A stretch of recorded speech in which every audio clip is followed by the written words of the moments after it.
hoa quanh năm luôn. Thế là mình cắm mua hoa hoa tại nhà. thường xuyên mua hoa, thường xuyên ngày nào cũng mua hoa. Cắm hoa tại nhà.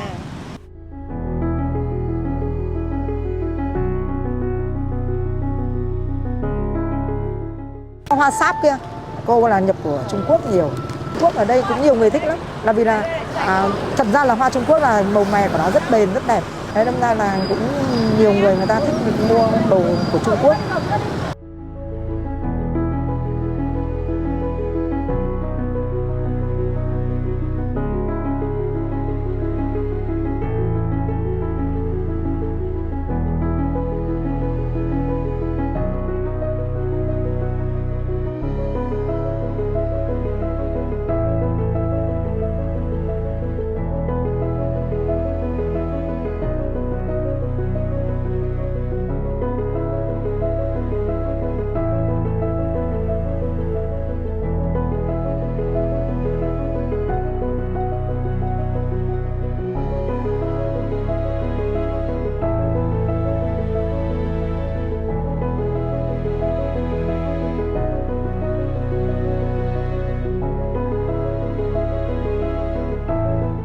Thì là cô nhập tất cả các loại hoa của Trung Quốc.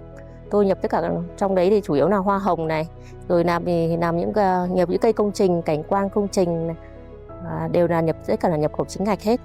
Tôi bây giờ thì theo xu thế là theo những cái gì hot trend, những cái gì mà nó đang xu thế thì cũng sẽ nhập theo cái xu thế mà của Việt Nam mình đang thích. Ví dụ như hiện tại là đang cái cành hoa anh đào ghép đấy thì sẽ nhập nhiều những cái theo cái trend đấy cho.